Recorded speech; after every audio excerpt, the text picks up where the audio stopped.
Buenos días, hermanos, hermanas, amigos, amigas. Este es el primer domingo del mes de junio del 2021 y el sermón correspondiente a la Iglesia Evangélica Bautista de Barrio Norte, que he titulado El Espíritu Santo en el Evangelio de Juan. ¿Por qué hablar de esto hoy? ¿Por qué hablar de esto ahora? Es sumamente importante poder comprender la riqueza que implica la persona y la obra del Espíritu Santo entre nosotros hoy. Hoy, en un tiempo difícil, en un tiempo complejo nacional e internacionalmente, saber quién es y cuál es la obra del Espíritu es absolutamente importante para nosotros como creyentes. Y yo quisiera entonces hablar a ustedes acerca de las imágenes o metáforas que aparecen en el Evangelio de Juan acerca del Espíritu Santo. La primera la encontramos en el capítulo 3 del Evangelio de Juan. El diálogo que se construye con Nicodemo, un religioso de su tiempo, que le pregunta a Jesús cómo hacer para entrar en el reino de Dios.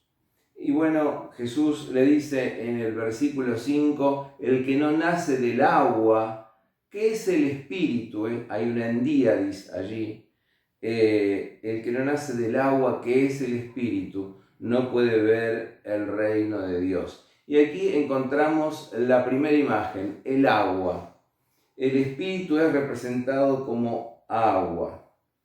En el versículo 8 del mismo capítulo, cuando Nicodemo le pregunta a Jesús, pero ¿cómo puede hacerse esto? ¿Cómo puede un ser humano nacer de nuevo, nacer de arriba? Entonces le dice, el viento sopla de donde quiere, mas no oyes su sonido ni ves para dónde va. Bueno, así es todo aquel que es nacido del Espíritu.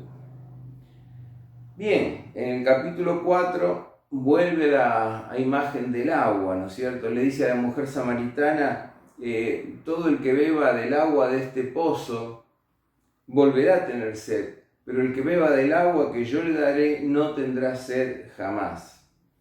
En el capítulo 7, verso 38, allí al final de la fiesta de los tabernáculos o de las tiendas, Jesús se para y dice, el que cree en mí, como dice la Escritura, aunque no sabemos realmente a qué alude, dice, de sus entrañas correrán ríos de agua viva, o sea, del cuerpo mismo, de las entrañas, del interior mismo de Jesús, correrán ríos de agua viva. Nuevamente la metáfora del agua. Fíjense ustedes que el capítulo 19, versículo 34, donde ya se nos muestra la escena de la crucifixión de Jesús, cuando muere entregó el Espíritu, pero luego cuando le dan el lanzazo en su costado, dice que de su costado brotó sangre y agua, de nuevo, la vida y el Espíritu, representado por el agua. Interesante esta introducción acerca de las imágenes del Espíritu, las imágenes que aparecen en Juan, como por ejemplo la imagen del agua, del viento, la imagen de la madre que nos hace nacer de nuevo, y luego la imagen del Paráclito en la cual me quiero centrar en el día de hoy. Entonces podríamos decir que hay imágenes que son personales, como por ejemplo la de la madre que nos hace nacer. Interesante que la Iglesia oriental llamaba al Espíritu Santo a la Madre Divina, y que la palabra Ruach de Yahvé, el Espíritu de Jehová, el Espíritu de Yahvé, ¿no es cierto?, es femenino. Entonces es interesante este elemento, que en Dios coexiste lo femenino y lo masculino, aunque por supuesto el ser de Dios trasciende y contiene a la vez lo femenino y lo masculino. Y acá tenemos una metáfora personal, el Espíritu como madre que nos hace nacer. Pero también hay otra metáfora personal que es el Espíritu como Paráclito. Y esta la vamos a ver desde el capítulo 14 en adelante. Y el Paráclito quiere decir el consolador o el intercesor. Ya vamos a volver un poquito a esto. Consolador, intercesor, abogado. Estas son metáforas personales, pero hay otras dos metáforas que son impersonales, como la del viento, el viento que nos hace renacer, el viento que nos convierte de incrédulos a creyentes. Es interesante que la palabra espíritu y viento y aliento es la misma. O sea que en el griego la misma palabra se traduce como espíritu, viento o aliento. Y haciendo un juego de palabras, podríamos decir el viento sopla de donde quiere, se oye su sonido, mas no sabe ni de dónde viene ni a dónde va. Así es todo aquel que es nacido del Espíritu. Porque el Espíritu obra misteriosamente en el ser humano. El Espíritu es indisponible. O sea, no está a nuestra disposición. Nosotros no podemos tomarlo, sacarlo, ponerlo de ningún modo. El Espíritu es más fuerte que nosotros. El Espíritu es Dios. No sabemos exactamente cómo actúa en la persona que se convierte, pero sí, después que ha pasado el viento, abrimos la ventana y vemos una cantidad de hojas y de ramas en el piso y allí decimos, aquí pasó el viento. Bueno, lo mismo ocurre en la vida del creyente. La metáfora del agua, qué interesante que es. El agua, que es la que nutre la tierra, la que permite la vida, la fuente y el origen de la vida, ¿no es cierto? Y aquí está el Espíritu Santo como agua. Como el agua, como el que satisface, todo aquel que tome del agua que tomamos todos, vuelve a tener sed, pero el que bebe del agua que yo le daré, dice Jesús, no volverá a tener sed jamás. O sea que el que bebe del agua del Espíritu, el que se sumerge en el río del Espíritu, no vuelve a tener sed, encuentra una satisfacción grande en su vida, es alimentado por esa agua, es lavado, es limpiado por el agua del Espíritu Santo. Una bendición ver cómo florece una flor, ¿no es cierto?, multicolor, cómo va abriendo entonces su corola. Y sabemos que esta flor está precisamente alimentada por el agua. Si no hubiera agua en las raíces de la planta, no tendríamos flor, no tendríamos vida. Pero en particular, yo he querido centrarme en esta mañana en dos capítulos del libro de Juan. Uno es el capítulo 14. El Señor Jesús está por ascender. Y va a presentarnos aquí a el Espíritu Santo como el Paráclito. En Juan 14, 15 al 17, dice así: Si me amáis, guardaréis mis mandamientos. Y yo rogaré al Padre, y Él os dará otro Consolador para que esté con vosotros para siempre. Jesús va a partir.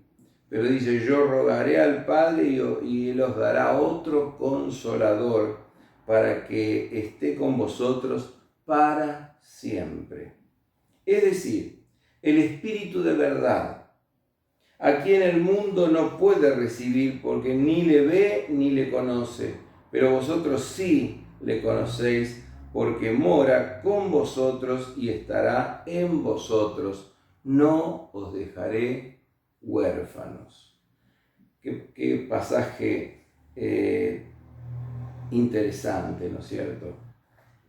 Vemos que si bien hay metáforas o imágenes impersonales acerca del Espíritu, aquí tenemos una imagen bien personal del Espíritu. El Espíritu es una de las personas de la Trinidad. y está descrita como paráclito, ¿no es cierto? Otro paráclito. Pero vamos a hacer algunas observaciones lingüísticas. En primer lugar, la palabra otro aquí en el griego es alon, ¿no? Que es diferente a héteros. Héteros es otro de otra esencia, de otra clase. Alon es otro pero de la misma esencia. Jesús va a dejar otro de su misma esencia. Y acá la palabra es otro paráclito. O sea, para es junto y cleto viene de kaleo, llamado. Uno llamado para estar junto con ustedes. Muchos traducen otro de la misma esencia que yo para estar junto con ustedes. Esa sería la traducción correcta. Ustedes no van a quedarse huérfanos, no van a padecer la orfandad en medio de un mundo difícil. Ustedes van a estar acompañados por otro de la misma clase que yo, de la misma esencia que yo, que estará siempre con ustedes. Ese otro es traducido a veces como consolador. El consolador es el que da ánimo. Es una traducción posible, porque justamente esta palabra de parakaleo puede significar dar ánimo, ¿no es cierto? Animar, confortar. Pero también, comparándolo con otros textos, podría ser traducido como intercesor, otro que intercede a favor nuestro. No os dejaré huérfanos. Qué feo es padecer la orfandad, ¿no es cierto? Pero el Señor Jesús va a partir y dice, ustedes no se van a quedar solos. Hay otro paráclito, que es más que una fuerza impersonal, que es más que un ángel, que es una persona que los va a consolar, a animar, a confortar, que es de mi misma esencia, que es el Espíritu de verdad. El Espíritu de verdad que estará con vosotros para siempre. Y ustedes lo conocen. Fíjense ustedes. A quien el mundo no puede recibir porque ni le ve ni le conoce, pero vosotros sí le conocéis porque mora con vosotros y estará en vosotros. Nosotros en el Espíritu y el Espíritu en nosotros. Qué interesante, hermanos, que es aquí la expresión conocer, ¿no es cierto? Porque el mundo no lo conoce. Hay una gran diferencia entre saber y conocer. Hay personas que hacen dilucidaciones intelectuales, pero acá no se trata de una sabiduría, de quién sabe más o de quién sabe menos. Se trata de algo muy diferente, de conocer. Lo conocemos por experiencia personal. Lo conocemos porque en nuestro camino Él va con nosotros. San Agustín decía, pero el mundo no lo recibe. O sea, la humanidad que le da la espalda a Dios no lo puede recibir, ni lo conoce, porque, como decía San Agustín, el mundo no tiene ojos invisibles para ver lo invisible. Fíjense ustedes que hay otro texto que encontramos allí en el mismo capítulo 14, versículos 25 y 26, que es interesante y dice así: estas cosas os he dicho estando con vosotros, pero el Consolador, el Espíritu Santo, a quien el Padre enviará en mi nombre, Él os enseñará todas las cosas y os recordará todo lo que os he dicho. Jesús se va.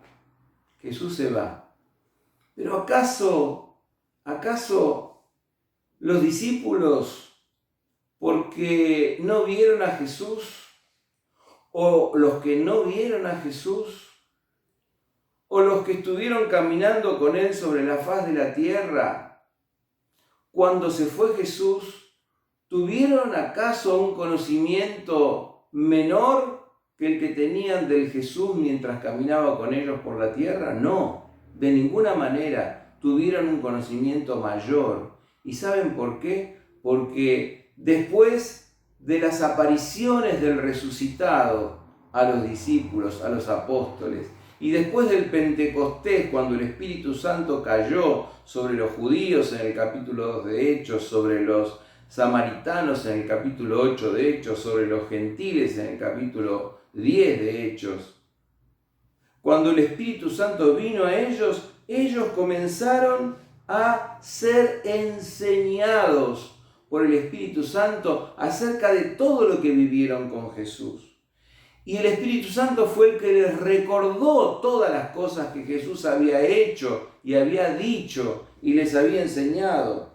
Y allí entonces ellos, inspirados por el Espíritu Santo, comenzaron a escribir este bendito tesoro que es la palabra de Dios, la Biblia, que tenemos a nuestra disposición.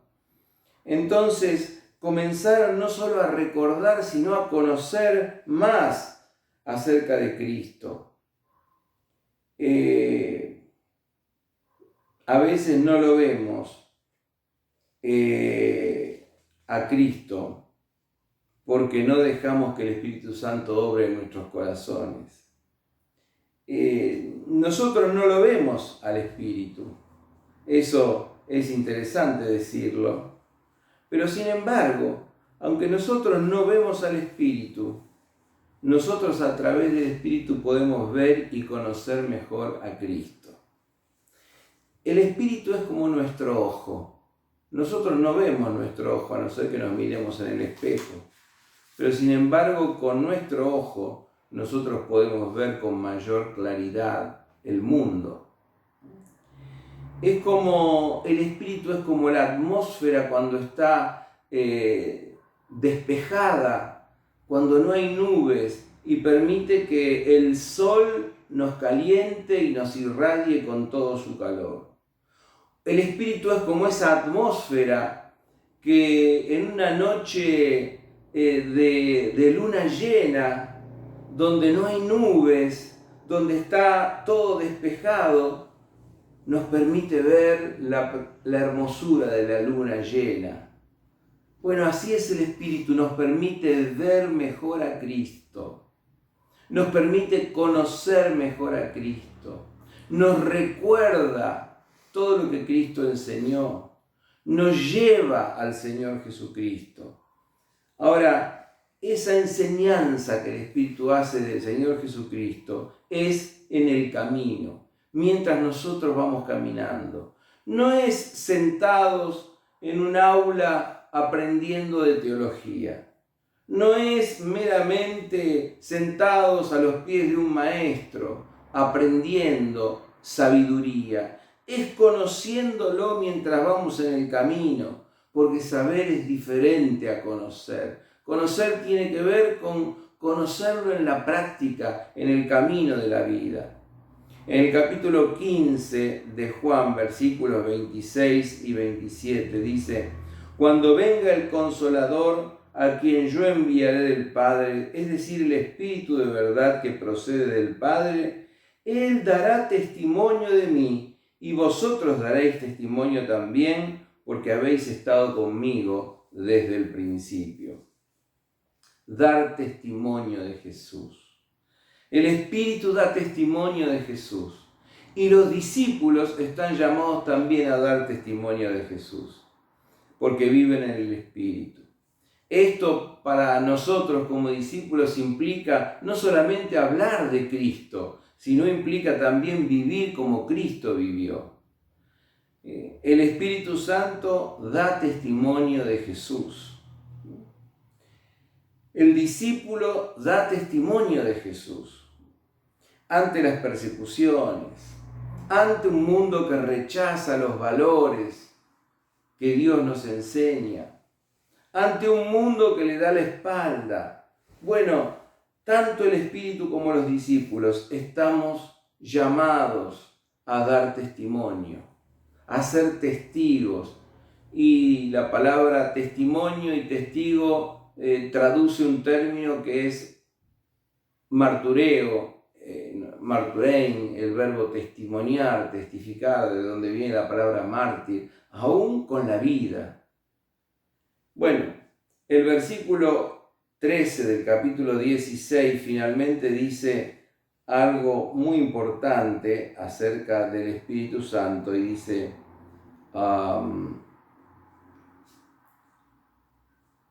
así: pero cuando Él, el Espíritu de verdad, venga, os guiará a toda la verdad, porque no hablará por su propia cuenta, sino que hablará todo lo que oiga y os hará saber lo que habrá de venir. Mis queridos hermanos, aquí está. Ellos tienen que saber que el Espíritu de verdad nos va a ayudar a discernir la verdad, para obrar correctamente en cada momento. Nos guiará a toda verdad, nos hará saber lo que ha de venir. El Espíritu Santo es el que nos guía a toda la verdad. Y finalmente, nuestro último texto lo encontramos en Juan 16, del 7 al 11. Y en este texto me quería quedar un poquito más. Dice: pero yo os digo la verdad, os conviene que yo me vaya, porque si no me voy, el Consolador no vendrá a vosotros, pero si me voy, os lo enviaré. Y cuando Él venga, convencerá al mundo de pecado, de justicia y de juicio. De pecado porque no creen en mí. De justicia porque yo voy al Padre y no me veréis más. Y de juicio porque el príncipe de este mundo ha sido juzgado. Ellos no tienen que estar tristes. Jesús se va, pero lejos de estar tristes, tienen que saber que viene una época gloriosa, que viene una época en que es muy importante, que conviene que Él se vaya, porque es el Cristo glorificado el que del Padre envía al Espíritu. Y entonces ese Espíritu, dice la palabra, que nos convencerá. Interesante. Nos convencerá de pecado. De pecado. Acá la palabra pecado es hamartía, significa error, desvío, camino equivocado. ¿Y por qué el Espíritu convence al mundo, convence a la humanidad pecadora, de pecado? ¿En qué consiste el pecado? El pecado en el Evangelio de Juan consiste por sobre todas las cosas en no creer en Jesús. En no creer en Jesús como el enviado del Padre. Pecado en Juan es falta de fe, de confianza, de entrega a Jesucristo. Falta de fe, de confianza y de entrega en Jesucristo implica falta de fe, de confianza y de entrega en el Padre Celestial. De manera que el Espíritu convence de pecado. Y cuando los creyentes damos testimonio de Jesús, un testimonio continuo de Jesús, mantenemos esta acusación contra aquellos que le están dando la espalda. ¿Por qué? Porque con nuestras palabras y con nuestra vida mantenemos esa acusación. Fíjense ustedes el primer mártir, Esteban. Él dio testimonio acerca de Cristo. Habló largamente en un discurso que Lucas compone allí en el libro de los Hechos de los Apóstoles. Y entonces, porque no lo querían oír, porque estaban ciegos, lo lapidaron, lo mataron a pedradas. Y dice el texto que Saulo, que luego lo llamaríamos el apóstol Pablo, recogía las ropas. ¿No es cierto? Estaba entre los que recogían las ropas de aquel pobre primer mártir.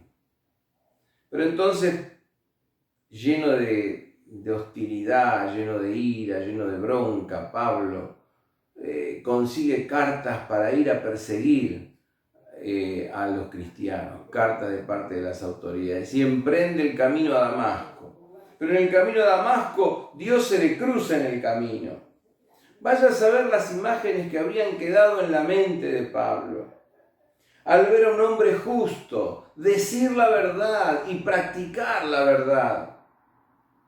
Y en un momento determinado dice el texto que vio una luz y cayó y escuchó una voz que decía: Saulo, Saulo, ¿por qué me persigues? Dura cosa te es dar coces, patadas contra el aguijón.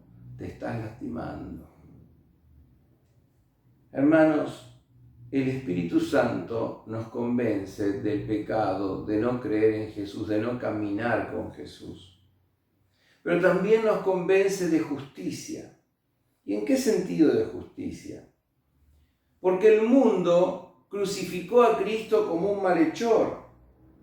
Para los de su época era un blasfemo para los judíos, era un sedicioso para los romanos, peligroso, era un loco, un delirante. Sin embargo, la elevación a la cruz de Jesús fue la elevación a la gloria del Padre. ¡Qué maravilla! El mundo lo elevó a la cruz. El Padre lo elevó a la gloria y lo sentó a su diestra. De justicia, porque yo voy al Padre. Porque yo voy al Padre. Los discípulos se reencontrarán con Él porque estarán también en la gloria en algún momento. Ahora los incrédulos morirán en sus pecados. De manera que el Espíritu es el que convence de justicia, de que Jesús no ha sido un malhechor, sino fue el justo por los injustos para llevarnos a Dios. Y finalmente, el Espíritu Santo nos convence de juicio, porque el príncipe de este mundo ya ha sido juzgado. El príncipe de este mundo ya fue juzgado. Importante, hermanos. O sea, que el príncipe de este mundo, el maligno, como también lo llama en la primera de Juan, ya fue juzgado. Por Jesucristo, el príncipe de este mundo fue juzgado. Jesucristo ganó la batalla del pecado y ganó la batalla de la muerte en la cruz a través de la resurrección y su glorificación. Hermanos, nosotros tenemos que saber que Jesús venció a Satanás y nosotros, caminando tras como huestes de Cristo, caminando tras la enhiesta figura de Cristo, vamos a ser más que vencedores por medio de aquel que nos amó. Como cristianos superamos entonces las fuerzas del mundo y del pecado. Mostramos que el príncipe de este mundo fue despojado de su poder cuando caminamos en el camino de Cristo. Y cuando nosotros superamos las fuerzas del mundo y del pecado y caminamos en la voluntad de Dios, demostramos que el príncipe de este mundo ya ha sido juzgado, derrotado y vencido. Porque el que está en nosotros es mayor que el que está en el mundo. Usted no tiene que amedrentarse ni confundirse por los disparates que se hablan, que se dicen, que se piensan. Usted tiene que afirmarse en la palabra de Dios, porque mayor es el que está en usted que el que está en el mundo. Y el amor echa fuera todo temor. Y usted tiene que actuar en libertad, en amor y en victoria. Y dice aquí 1 Juan 5, 4 y 5, porque todo lo que es nacido de Dios vence al mundo. Y esta es la victoria que ha vencido al mundo, nuestra fe. Nuestra fe vence al mundo. ¿Y quién vence al mundo sino el que cree que Jesús es el Hijo de Dios? Amén. ¿Quién vence al mundo sino el que cree que Jesús es el Hijo de Dios? Usted vence al mundo porque usted cree que Jesús es el Hijo de Dios, porque usted camina con Jesús en el Espíritu Santo, dando gloria al Padre. Y así el maligno, el acusador, es derrotado. Y esta es nuestra victoria, nuestra fe. Que Dios le bendiga. Que sepamos que el Espíritu Santo es el que convence al mundo de pecado, de justicia y de juicio. Y que nosotros seamos testigos de esa victoria del Hijo de Dios a través del testimonio del Espíritu Santo. Amén.